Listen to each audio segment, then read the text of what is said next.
नमस्कार. जगाच्या पाठीवर अशा अनेक गोष्टी आहेत ज्या विज्ञानाला आजही उमजलेल्या नाहीत, पण हजारो वर्षांपूर्वी महर्षी भृगूंनी आपल्या दिव्य दृष्टीने विश्वाचे हे रहस्य जाणून घेतले होते. महर्षी भृगू ज्योतिष चॅनेलवर तुमचे स्वागत आहे.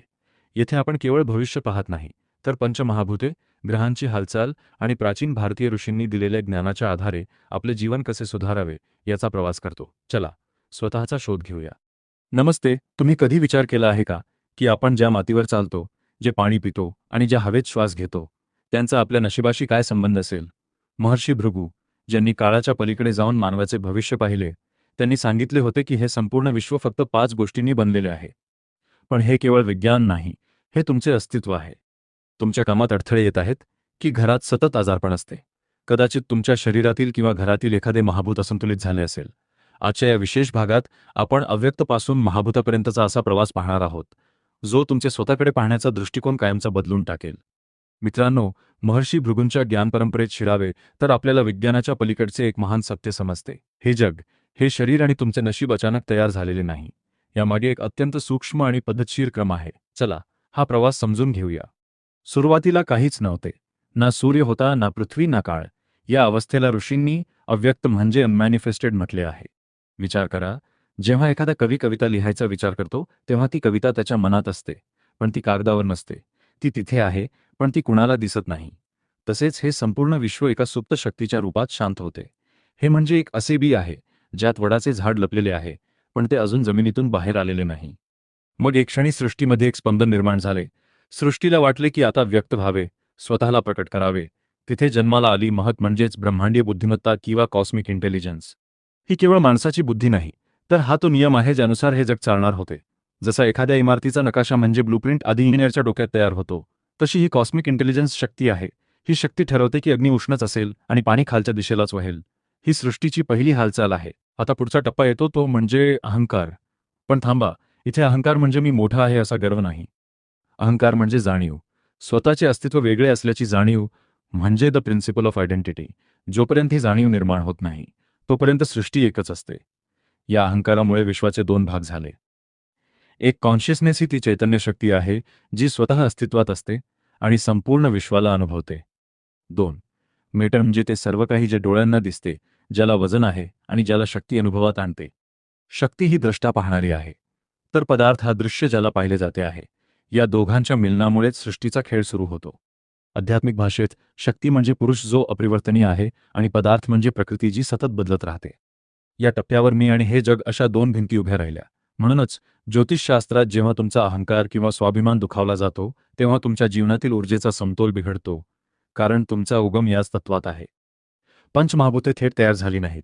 त्याआधी त्यांची अतिसूक्ष्म रूपे तयार झाली, ज्यांना आपण तन्मात्र म्हणतो, म्हणजे सटल एसेन्स. हे म्हणजे एखादा पदार्थ बनवण्यापूर्वी लागणारी त्याची चव किंवा सुगंध आहे. शब्द तन्मात्र हे पहिले सूक्ष्म तत्व असून त्यातून विश्वातील पहिली कंपनी निर्माण झाली. या शब्दाच्या सूक्ष्म कंपनांना सामावून घेण्यासाठी आकाश तत्वाचा जन्म झाला. जेव्हा या कंपनांमध्ये वेग आणि हालचाल आली, तेव्हा स्पर्श तन्मात्र तयार झाले. स्पर्शाच्या या सूक्ष्म जाणीवेमुळे प्रवाही आणि गतिमान अशा वायुतत्वाचा उगम झाला. वायूच्या वेगवान हालचालीतून आणि घर्षणातून प्रकाशाचे म्हणजेच रूप तन्मात्राचे दर्शन घडले. रूपाच्या या तेजातून परिवर्तन घडवून आणणारे शक्तिशाली अग्नितत्व प्रकट झाले. आकारांना एकत्र बांधण्यासाठी आणि प्रवाहीपणा देण्यासाठी रस तन्मात्राची निर्मिती झाली. रसाच्या या ओलाव्यातून जीवनदायी आणि थंड अशा जलतत्वाचा विस्तार झाला. शेवटी सर्व तत्वांना स्थिरता आणि ठोसपणा देण्यासाठी गंध तन्मात्र अस्तित्वात आले. गंधाच्या या गुणधर्मामुळे कठीण आणि आधार देणारे पृथ्वी तत्व पूर्णत्वास गेले. अशा प्रकारे सूक्ष्म तन्मात्रांपासून ही 5 विशाल महाभूते आणि आपले शरीर बनले आहे. महर्षी भृगू म्हणतात, जर तुम्हाला तुमचे आयुष्य बदलायचे असेल, तर तुम्हाला तुमच्या या तन्मात्रांवर काम करावे लागेल. तुम्ही काय ऐकता, काय पाहता आणि काय अनुभवता, यावरच तुमची पंचमहाभूते आणि तुमचे आरोग्य अवलंबून असते.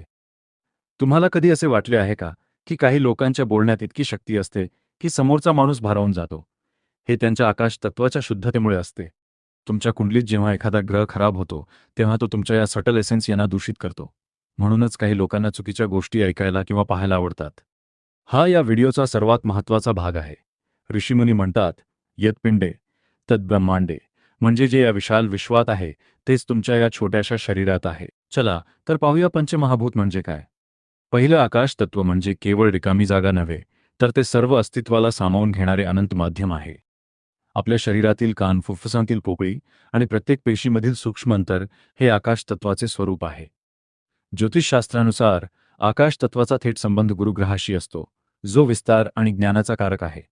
दुसरं वायू तत्व म्हणजे शरीरातील चैतन्य शक्ती, जी आपल्या श्वासाद्वारे आणि नसांमधील रक्तप्रवाहाद्वारे सतत वाहते. आपल्या मनातील विचारांची गती आणि मज्जासंस्थेतील संदेशांचे वहन हे पूर्णपणे वायू तत्वावर अवलंबून असते. जेव्हा शरीरातील वायू तत्व प्रमाणाबाहेर वाढते, तेव्हा विनाकारण चिंता, भीती आणि अस्वस्थता जाणवू लागते. वायू तत्वातील बिघाडामुळे माणसाची एकाग्रता संपते आणि ऐनवेळी महत्त्वाचे निर्णय घेताना गोंधळ उडतो. तिसरं अग्नितत्व हे परिवर्तनाचे प्रतीक असून ते आपल्या पोटातील भूक, जठराग्नी आणि शरीराची उष्णता नियंत्रित करते. आपल्या डोळ्यांतील चमक आणि संकटांशी लढण्याचा आत्मविश्वास हा संतुलित अग्नितत्वाचे लक्षण आहे. कुंडलीत सूर्य किंवा मंगळ कमकुवत असल्यास अग्नितत्व मंदावते, ज्यामुळे पचनशक्ती आणि इच्छाशक्ती दोन्ही क्षीण होतात. ज्याच्या जीवनात अग्नी कमी असतो त्याची जिद्द संपते, तर ज्याच्याकडे तो संतुलित असतो तो शून्यातून विश्व उभे करू शकतो. चला अग्नितत्वाचे रहस्य उलगडणारी एक विस्मयकारक कथा पाहूया. सृष्टीच्या सुरुवातीला एकदा सरस्वती नदीच्या तीरावर अनेक ऋषीमुनी एकत्र जमले. त्यांच्यात एक मोठा वाद निर्माण झाला की त्रिदेवांमध्ये ब्रह्मा, विष्णू आणि महेश सर्वात श्रेष्ठ आणि शांत स्वभावाचे कोण आहेत. कोणाचेही एकमत होईना. तेव्हा या परीक्षेची जबाबदारी महर्षी भृगू यांच्यावर सोपवण्यात आली. महर्षी भृगू हे ब्रह्मदेवांचे मानसपुत्र आणि अत्यंत तेजस्वी ऋषी होते. भृगू ऋषी प्रथम आपल्या पित्याकडे म्हणजेच ब्रह्मदेवांकडे गेले. तिथे त्यांनी ना नमस्कार केला ना त्यांची स्तुती केली. हे पाहून ब्रह्मदेव क्रोधात आले, पण आपला पुत्र आहे म्हणून त्यांनी राग गिळला. त्यानंतर ते भगवान शिव यांच्याकडे गेले. शिव त्यांना आलिंगन देण्यासाठी पुढे आले, पण भृगु ऋषींनी त्यांना रोखले आणि त्यांचा अपमान केला. शिव अत्यंत क्रोधात आले आणि त्यांनी आपले त्रिशूळ उचलले, पण माता पार्वतीने त्यांना शांत केले. शेवटी महर्षी भृगु वैकुंठात पोहोचले. भगवान विष्णू त्यावेळी शेषनागावर निद्रावस्थेत होते आणि माता लक्ष्मी त्यांचे पाय दाबत होती. भृगु ऋषींनी विचार केला की ही तर देवाची परीक्षा घेण्याची सर्वोत्तम वेळ आहे. त्यांनी धावत जाऊन झोपलेल्या भगवान विष्णूंच्या छातीवर जोरदार पदाघात केला. हा केवळ शारीरिक प्रहार नव्हता. भृगु ऋषींच्या पायात एक तिसरा डोळा होता, जो त्यांच्या हजारो वर्षांच्या तपाचा आणि सिद्धींचा अग्नी होता. हा डोळा त्यांच्या अहंकाराचे प्रतीक बनला होता. त्यांना वाटले की त्यांच्या तपाच्या अग्नीपुढे प्रत्यक्ष देवही हतबल होतील. सर्वसामान्य कोणी असते तर क्रोधाने भस्म झाले असते, पण भगवान विष्णू उठले आणि त्यांनी अत्यंत नम्रतेने भृगु ऋषींचे पाय धरले. विष्णू म्हणाले, हे महर्षी, क्षमा करा. तुमची पावले अत्यंत कोमल आहेत आणि माझी छाती वज्रासारखी कठोर आहे. माझ्या छातीवर प्रहार केल्यामुळे तुमच्या पायाला दुखापत तर झाली नाही ना? असे म्हणत विष्णूंनी भृगु ऋषींचे पाय चेपायला सुरुवात केली. विष्णूंच्या स्पर्शात इतकी शीतलता होती की भृगु ऋषींच्या पायातील तो तिसरा डोळा म्हणजे अहंकाराचा अग्नी कायमचा शांत झाला आणि नष्ट झाला. तपाचा अग्नी विरुद्ध क्रोधाचा अग्नी. महर्षी भृगूंकडे तपाचा अग्नी होता, पण त्यात अहंकाराची भेसळ झाली होती. अग्नी जेव्हा अहंकारी होतो तेव्हा तो स्वतःलाच जाळतो. अग्नीचे शुद्धीकरण कसे झाले? भगवान विष्णूंनी क्रोधाऐवजी प्रेमाचा आणि शांतीचा वापर केला. ज्योतिषशास्त्रानुसार जेव्हा शरीरातील किंवा कुंडलीतील अग्नितत्व मंगळ किंवा सूर्य बिघडते, तेव्हा माणूस महर्षी भृगूंसारखाच आक्रमक आणि अहंकारी बनतो. यातून बोध म्हणजे अग्नितत्वाचा उपयोग हा प्रकाश देण्यासाठी आणि पचन करण्यासाठी असावा, दुसऱ्याचा अपमान करण्यासाठी किंवा स्वतःचा अहंकार वाढवण्यासाठी नसावा. पुढील तत्व म्हणजे जलतत्व. हे सृष्टीतील प्रवाहीपणा आणि ओलाव्याचे प्रतीक असून आपल्या शरीरात ते सुमारे 72% प्रमाणात असते. रक्ताभिसरण, लाळ आणि शरीरातील सर्व द्रव पदार्थ हे जलतत्वाचे प्रत्यक्ष रूप आहेत. हे तत्व केवळ शरीराशीच नव्हे तर आपल्या मनातील खोल भावना, प्रेम आणि करुणेची जननी आहे. समुद्राला जशी भरती ओटी येते तसेच चंद्राच्या स्थितीचा प्रभाव आपल्या शरीरातील जलतत्वावर पडतो, ज्यामुळे भावनांचा कल्लोळ होतो. ज्या व्यक्तीचे जलतत्व संतुलित असते तिच्या आयुष्यात नात्यांची गुंफण आणि प्रेम कायम टिकून राहते. यानंतर पृथ्वी तत्व म्हणजे या सृष्टीचा पाया, जो आपल्याला आकार, जडत्व आणि भौतिक स्थिरता प्रदान करतो. आपल्या शरीरातील कठीण भाग जसे की हाडे, दात आणि स्नायू हे सर्व पृथ्वी तत्वामुळे बनलेले आहेत.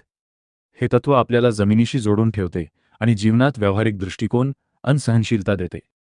ज्योतिषशास्त्र आणि वास्तुशास्त्रानुसार जर तुम्हाला आर्थिक स्थिती मिळत नसेल तर तुमचे पृथ्वी तत्व डळमळीत असल्याचे ते लक्षण आहे. ज्यांचे पृथ्वी तत्व मजबूत असते ते कोणत्याही संकटात स्थिर राहून आपले ध्येय साध्य करण्याची क्षमता ठेवतात. भृगु ऋषींनी केवळ समस्या सांगितल्या नाहीत तर उपायही दिले आहेत. पंचमहाभूतांना संतुलित करण्यासाठी त्यांनी मंत्र आणि निसर्गाशी जोडले जाण्याचे महत्त्व सांगितले आहे.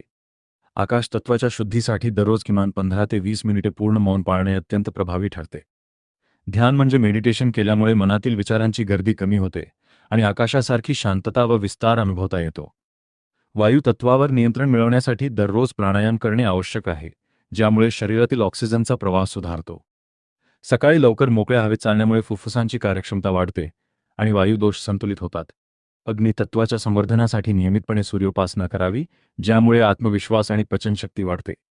घरामध्ये किंवा कामाच्या ठिकाणी नैसर्गिक प्रकाशाचा वापर केल्याने तुमच्यातील आंतरिक अग्नी प्रज्वलित राहतो. जलतत्वाचा आदर करण्यासाठी पाण्याचा अपव्यय टाळावा, कारण पाण्याचा मान राखणे म्हणजे स्वतःच्या भावनांचा मान राखणे होय. पौर्णिमेच्या काळात किंवा चंद्राच्या शीतल प्रकाशात बसल्याने मनातील भीती आणि अस्वस्थता दूर होऊन जलतत्व शांत होते. पृथ्वी तत्वाशी नाते जोडण्यासाठी दररोज हिरव्या गवतावर किंवा जमिनीवर अनवाणी चालणे अत्यंत फायदेशीर आहे. वृक्षारोपण करणे किंवा मातीच्या संपर्कात राहिल्याने आयुष्यात आर्थिक आणि मानसिक स्थिरता प्राप्त होते. हे पाचही उपाय केवळ शारीरिक स्वास्थ्यासाठी नसून ते तुमच्या कुंडलीतील ग्रहांच्या नशिबावरही सकारात्मक प्रभाव टाकतात.